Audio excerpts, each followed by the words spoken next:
I remember that when I first started yoga, I wanted to do a headstand. I wanted to do that. That's all I wanted to do, so I could show off. Yep. And I got there about a year ago, and nothing happened. No one looked at me. You didn't take a photo? You didn't say, I'm didn't even take a photo. That's when you realise it's just your practice. Yes. It's to do with you. I used to think of yoga as exercise. I used to think that all I'm doing it for is to get some exercise. Okay. And then about 2.5 years ago, I did a class, and it wasn't as exercise driven. It was more like yin, so a lot of stretching. Perfect. And I came out of the class, and all of a sudden, these poor shoulders and legs, they've not been stretched for like 30 years, felt different. And I loved the piece of the class. She did a big meditation at the end, and again, I hadn't really meditated before at that point. So I discovered the peace within yoga, and then as I went more often, I really started to guard the hour of practice, because it started becoming really important to me. Yeah. So I think that's amazing. If someone had have told me that 5 years ago, I'd have enjoyed it a lot more. But I find it's a great escape. I don't think I've ever done a yoga class and not had an amazing day afterwards. Yeah. I love it when I do it. So morning practice. Morning practice. I love morning practice. So do I. I just think it's a really good way to start your day. The key thing when you're practicing in the morning is that you have to acknowledge that you're going to be obviously a little bit stiffer. So we're going to take a bit of time. First and foremost, the most important thing with yoga is the breath. Okay? So we want to get into the breath. And in yoga, we want to encourage long inhalations and even longer exhalations. The reason is, I'm going to get geeky again, is that the exhalation stimulates what's called your parasympathetic nervous system, and that is a fancy word for the nervous system that's in charge of rest, digestion, repair, and relaxation. So your exhale needs to be longer, because that's what we want to sort of stimulate. Okay, so all we're going to do at the beginning is breathe. I'm going to get you to place your palms together, lift your chest up to meet your thumbs, so we get this sort of nice opening through the chest. Close your eyes, and then crack your eyes open again. And then this time when you close your eyes, I want you to feel that sense of sort of coming into the body, so we're becoming a little bit more aware of those internal sensations. Okay. And we're going to take a deep breath in. And when you get to the top of the breath, just hold it in for me. So feel that fullness and that lightness that comes at the top of the breath. And then I want you to open your mouth, exhale, let the breath release.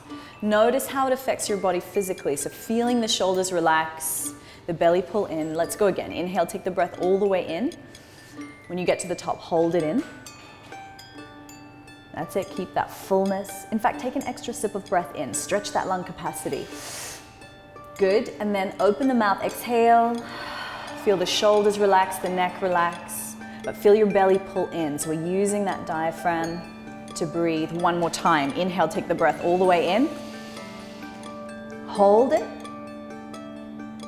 And then exhale. Relax. Perfect. So I want you to keep your eyes closed for me, but just notice the sensations at the base of the feet and just start to rock back and forth. So we're becoming aware of our feet. We wear shoes all day most of the time. And it's really important to connect to these delicate muscles in our feet, because they actually affect the way in which we move throughout the day, obviously. So the way you use your feet will determine the rest of your muscles, and how they activate as well. So we want to make sure we're evenly pressing into the feet. So once you've rocked back and forth a little, just find the center.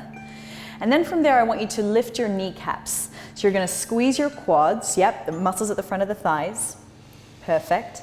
And you're going to squeeze your glutes. Glutes are really important for protecting the knees and the back. You're going to draw your belly in, tuck your tailbone, keep your chest lifted, the shoulders stay nice and relaxed. The chin is going to be tucked in slightly, so the back of the neck is long. You're going to feel like you're lengthening up through the crown of your head. Perfect. So we're standing in with this beautiful posture where the weight of our body is sort of more in harmony with gravity, so then we get less injuries. Okay. This is called Tadasana, mountain pose. So what I'd like you to do now, you can crack your eyes open. You're gonna inhale, take the arms up above your head. Lift up as high as you possibly can. Perfect, and can you cross your thumbs for me? Perfect. You're gonna squeeze the arms into the ears and we're gonna lean over to the right side. Perfect. You wanna keep your body in nice alignment here and push your hips over to the left ever so slightly. So from the front, we look like this. And then we're gonna come back to center, belly pulls in, and then we'll go the other way. So we're stretching that side body, and this is really can be neglected quite a bit. Yeah, but we want to keep the weight in the feet. Good, bring that weight over a little bit more. Good, come back up to center. Perfect, okay. And then bring your hands back down to your heart. So take the arms down by your side. Let's go again. Inhale, arms reach up. And we'll go over to the right. This time go a little bit further. Come back to center. Go all the way over to the left. Come back to center, and then bring the hands down to the heart. How do you feel now? Already feel a million times better. Okay, let's open up the feet so they're hip distance apart. You're gonna take the hands behind you, interlace the fingers and lift up through the chest here. Okay, so we get that chest stretch, and then bend at your knees, exhale, drop the body down, really bend your knees here quite a bit, yeah? And then drop the head. Okay, here's where we get to see Gary's tight shoulders. Okay, they're not too bad though. Bring your body weight a little bit further forward. Good. And then just start to let the pinky fingers, you want them to eventually, maybe in a couple of sessions, touch the floor in front of your head. But what we want to do is keep the weight forward into the feet. Good. Release your arms down now. Let them go. Yeah, let's just let them be heavy. Shake out your head, yes and no. Good, and so we want to keep that weight at the front so we decompress the lower back. So if we get lower back problems, we want to decompress that part of the spine. Exactly, read my mind. Take hold of either elbows and really start to swing from side to side here. All right, release the arms down. From here, you're going to place your hands onto your shins. You're going to straighten your arms and lengthen forward. Yeah, so I want your knees to stay bent, but you're just gonna straighten your arms. And what I want you to feel like is that your hips are moving backwards and your heart's lengthening forward. So we inhale here. And then exhale, bend the knees again. Grab hold of the back of the legs and stretch. Good, relax the back of the shoulders. Good, tuck the chin in. Inhale, halfway lift, stretch. So we look forward, lengthen. Exhale. Grab the back of the legs, hug in and stretch. Don't worry about how far down you can grab the legs. Just move to your own body. Inhale, halfway lift again.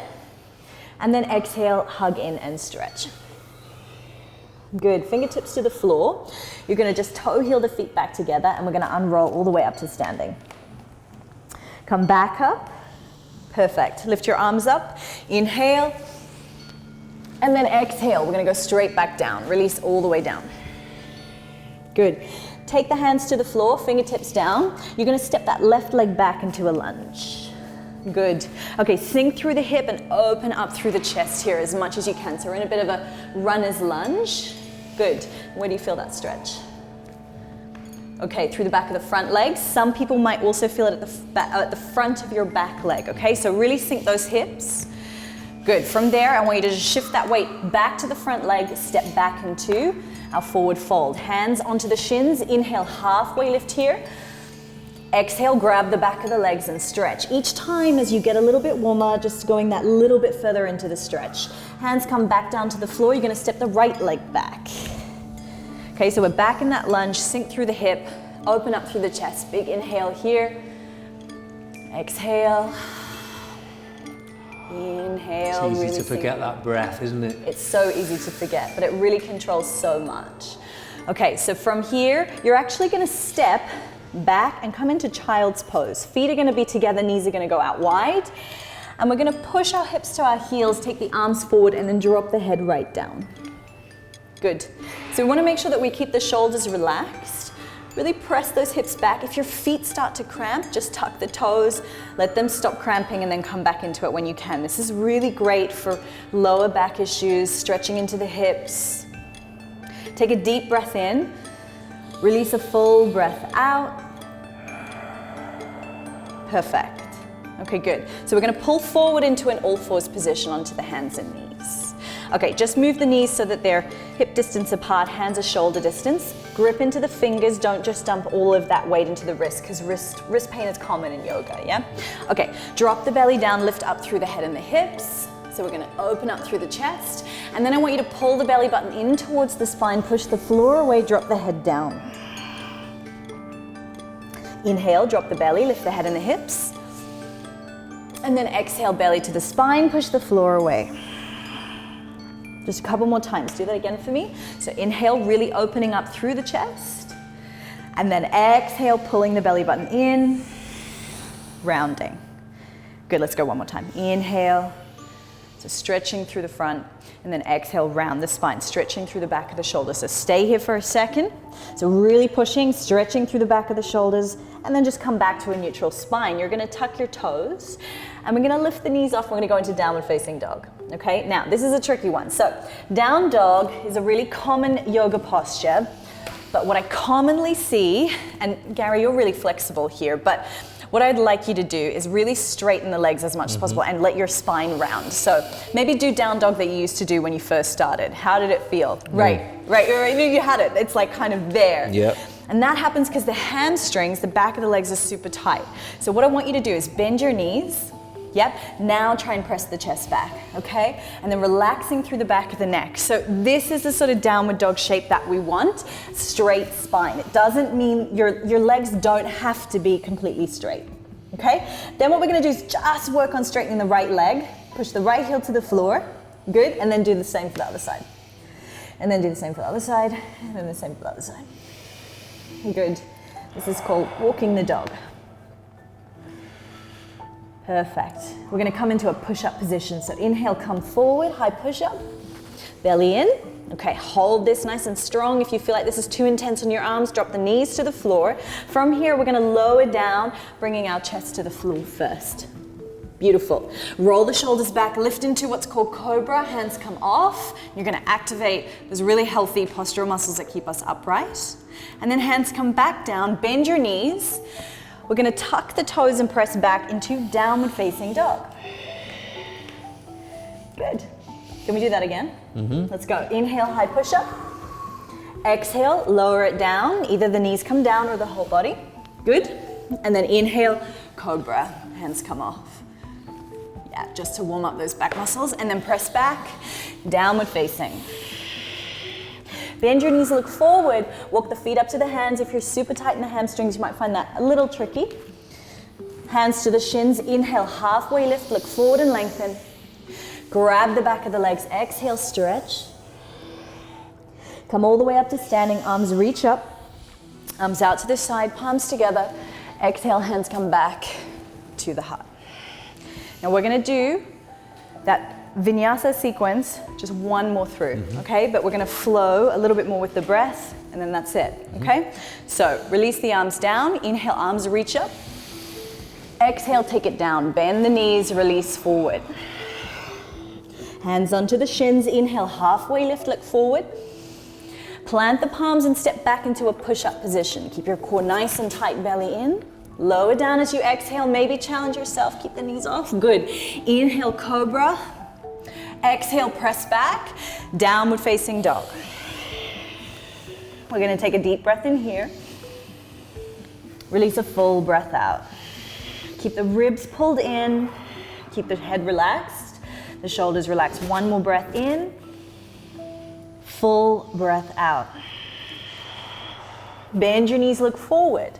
You're gonna walk the feet up to the hands. Halfway lift, hands come onto the shins, look forward and lengthen. And then exhale, grab the back of the legs, hug in and stretch. Take it all the way up to standing, arms reach up. Inhale, lengthen. Exhale, stay standing and bring the hands back to the heart. Relax the shoulders, belly pulls in. Beautiful. Well done. And good morning, world. Good morning, world. I'm here. Bring it. Ready for anything. It's just so beautiful. Isn't I love it. I absolutely love it. And I'm not very good at it, but I don't care. It just feels great. But it's not about that, exactly. Great. It's about how it feels in your body, but you are good at it. And actually, I always say this, and I say this to all levels when I'm teaching, is that what makes an advanced yogi is not actually the level of posture that they're doing. It's actually the quality of their breath. Because you can do a handstand and still be an asshole.